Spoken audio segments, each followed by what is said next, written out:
Hello, YouTubes. Thank you for joining me today. I'm Nicholas W. Fuller. I'm a writer, I'm a gamer, an interviewer, and here on the channel, I talk about books and games, and I look for cool ways to bring these two passions of mine together.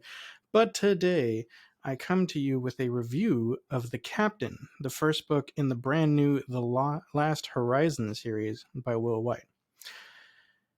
Overall, I liked it, but we'll get into what I liked, and I'm going to talk a little bit about the things I didn't like. But real quick, first, quick shout out to Travis Baldry, who did the audiobook narration. I listened to the audiobook, and it's fantastic.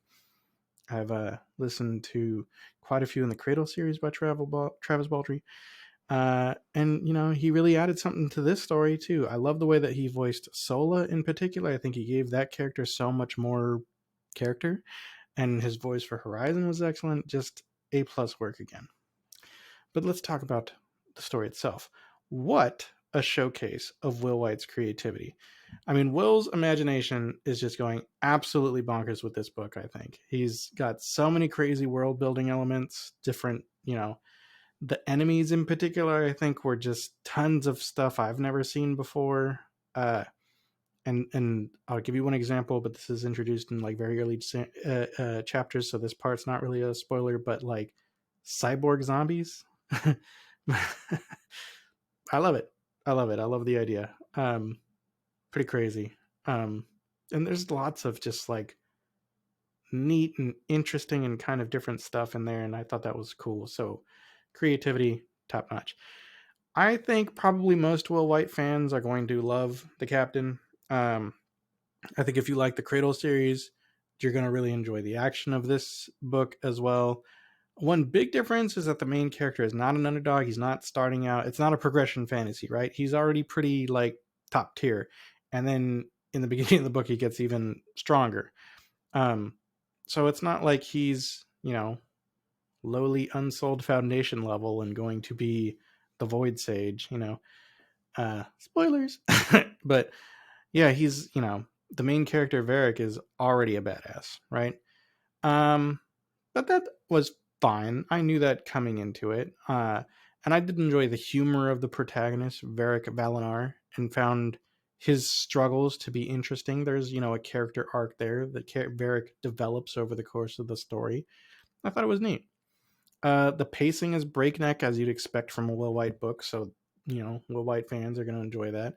This is not the slow buildup that we had with Unsold, nor the big change about midway through. This gets right into the story and kind of sticks with it. You know where things are going pretty early on, and it works. It's good. Will is also, I think, a master of the plot expansion idea, where you think the main problem is, kind of little, but then it gets bigger, and it gets bigger, and it gets bigger, and there's just more complications with the main problem of the story, and just it keeps getting worse, and they keep having to kind of do more to try to fix things, and it doesn't stop until the end when, the explosions stop, right? There's just action, action, action, action until finally it's all resolved at the very end. Which is all good. There's also one supporting character that I really liked, and another that adds a lot of interesting tension. I don't want to reveal too much about that. I'll talk about spoilers in just a minute. But I mean, again, I would give this book 4 stars out of 5. Good action, good pacing. This is what I've come to expect from a Will Wight book. It's a good time. To me, like Will Wight books, like the whole Cradle series, and looks like what we're going to get out of this series is like a bag of potato chips. Like, I know it's not fine dining, but as soon as I open that bag, I want more, and I want more, and then I want more. Like, it's delicious. It's fantastic. It's a wonderful little salty snack, It's like, that's what you kind of get out of Will Wight books. I've actually recommended Cradle series to friends, and I said it's like a Hollywood action movie in print. I mean, and I think it's fun. So these are all the things that I like about the book, and there's a lot to like. There are some things that I didn't like, and there's still a few more that I did like. But in order to talk about that, I feel like I need to give spoilers. So I'm about to get to a spoiler section of this review. So if you want that, stick around. If you're not ready for spoilers, maybe time to jump ship. Maybe go check out another video. Maybe check out my Cradle recap videos, But yeah. Spoilers incoming in 5, 4, 3, 2, 1. All right, here we go with the spoilers. So sometimes Will's incredible pace leave things by the wayside. For example, like it took me a little bit to kind of recognize that early on when Varric Valinar is stopping the Iron King from being formed, that seems to have been the last of the threats that he had lived in the other / alternate lives. It seemed that he kind of dealt with those other threats that he lived through, and the Iron King was the last of them. I mean, it is, because then he's like, well, what do I do? Right? But that bit kind of could have been explained a little bit better before the sort of what do I do moment, I feel. But similarly, like sometimes Will sort of start something and then doesn't do much with it. We sort of saw some of this with the Cradle books. For later Cradle books, a little bit of a spoiler here for some later Cradle books. You can close your ears. I'll do this while I talk this. So if you don't want to hear it, close your ears. So, okay, you know how in Cradle, Lyndon creates the hammer Genesis, but then kind of doesn't do a lot with it? I mean, maybe we'll see Genesis in Waybound, but that's an example of how Will sometimes will sort of start something and then sort of not do a lot with it or go anywhere with it. Okay, Cradle spoiler over. So in the Captain, it's revealed at one point that Rayon can. We're still doing the Captain spoilers, but in the Captain, it's revealed Rayon can gain power through friendship, right?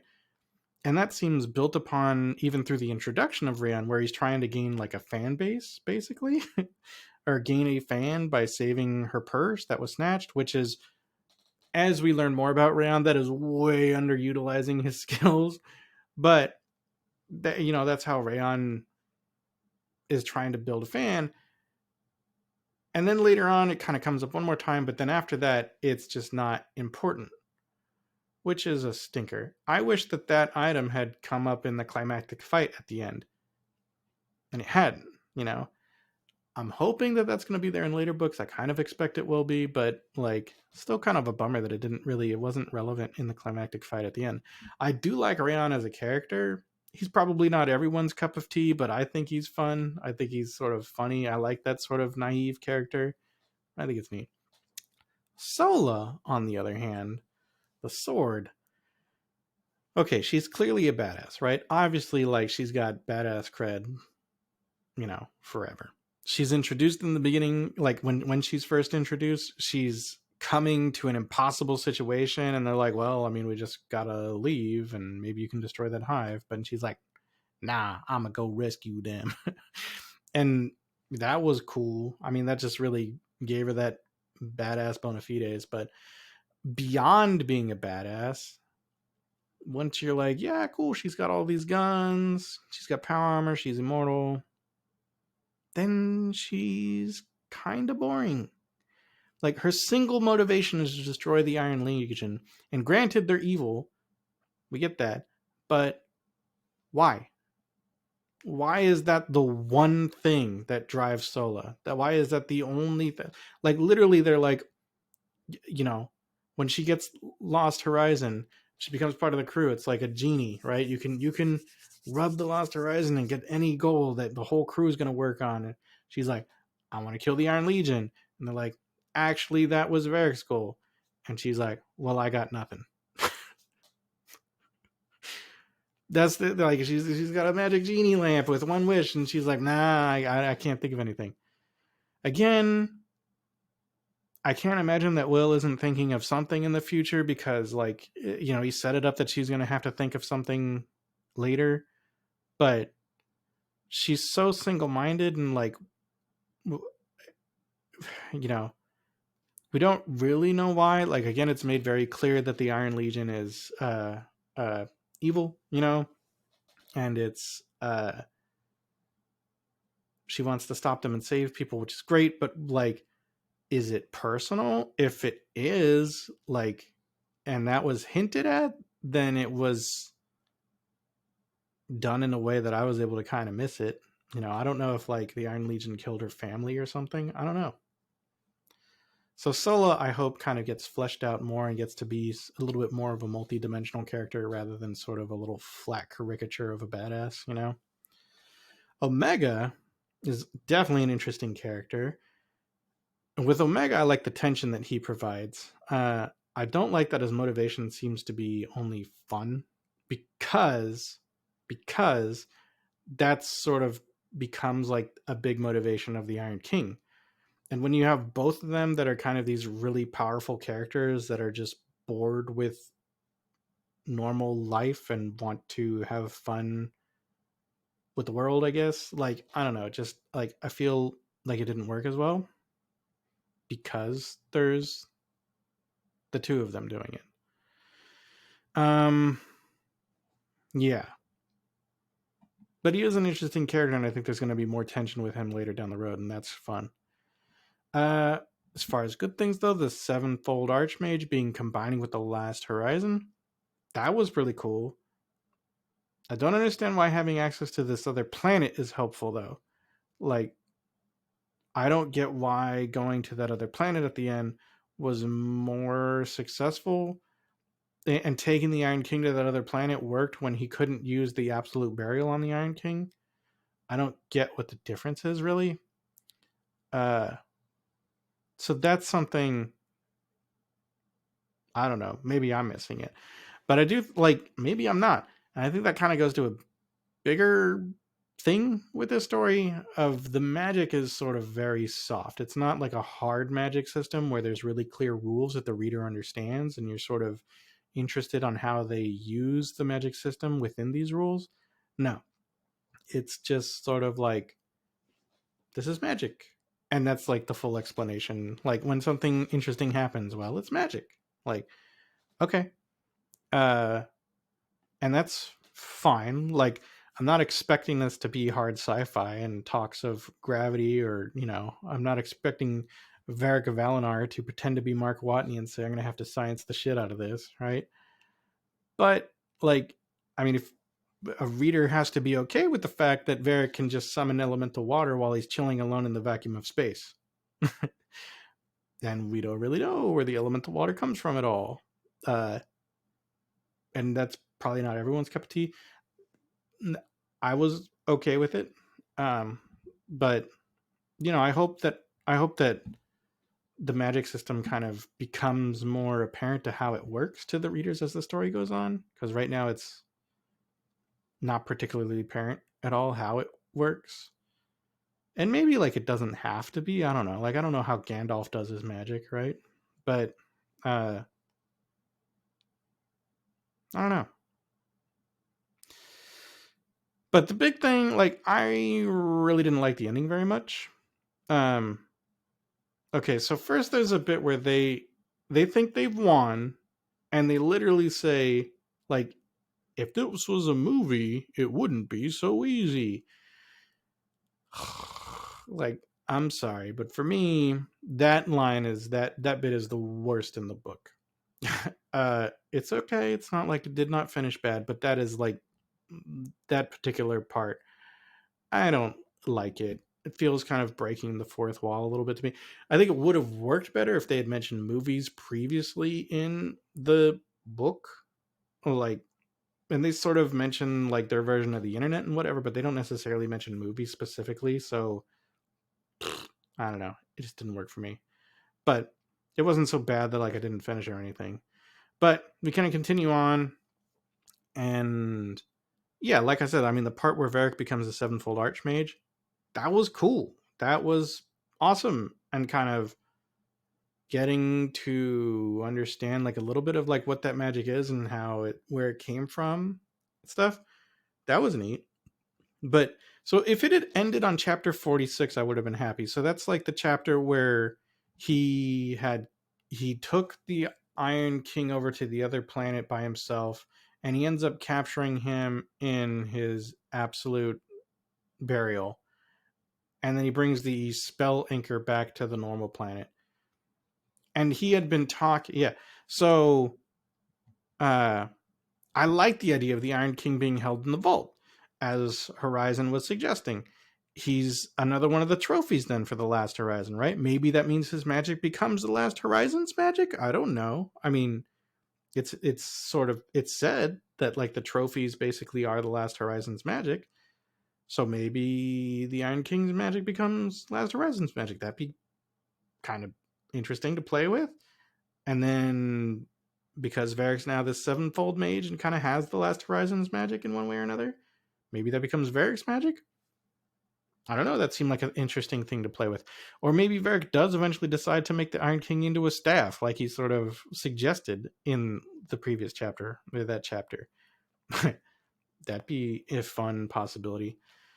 So there's some interesting stuff that like could have happened, but we still get good resolution. He defeated the Iron King. I mean, likely if you put him in the vault, like it wouldn't be the last we heard of the Iron King, but like, I don't know, it still was good resolution. I think you could make it work. Instead, in the very end of chapter 46, Sola's like, if we don't kill him, he's going to be a problem. Right? Travis does a much better voice than I do. So instead, you get chapter 47, and Varric takes Rayon and Sola with him to the other planet, as well as Horizon and the other character.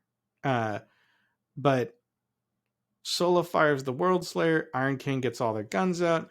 Varric then casts his dad's mirror spell and makes 7 Solas. And all of them have a World Slayer. And all of them fire on the king, and the king dies. So cool, I guess. But my takeaway from that chapter was, why didn't this happen earlier? I like, why? Okay, at first I thought like, why didn't he clone Sola when they first attacked the Great Hive? I guess though that wouldn't have solved it. I mean, because they did kill the Iron King at that point, right? But then the Iron King resurrected. So fine. But then like, I don't understand why Varric had to go to that other planet alone to defeat uh the Iron King. Especially when like later he brings Rayon and Sola and then makes 6 extra Solas and 6 extra World Slayers and boom boom dead. Why not when he went the first time bring them and do that?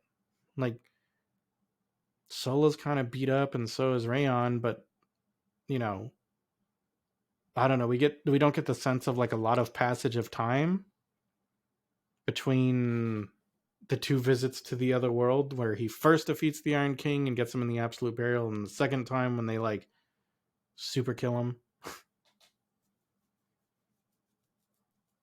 I don't know. It just, like, I thought there was more interesting possibilities by just not getting to that point and having him in the vault. But whatever. Like, that chapter wasn't that long, and it doesn't have a huge impact on like, I mean, it does have an impact on the ending of the story because they I mean, really tried to make it clear that the Iron King's super dead. But anyway, regardless, all that said, overall, I really enjoyed the story, and I like, I know I just had like quite a few little kind of problems with it, but I mean, remember the first part of the video was me just like gushing about it, without any spoilers. It's good. It's fun. Like, and I am definitely optimistic for the next in the series. The world building is really fun, and I'm looking forward to book 2. Like, I look forward to another bag of potato chips. It's the same sort of fun, same sort of good. Thank you for watching. Please give me a like and subscribe, and check out my recap of the Cradle series before Waybound comes out. And if no one's told you today, you're an absolute legend.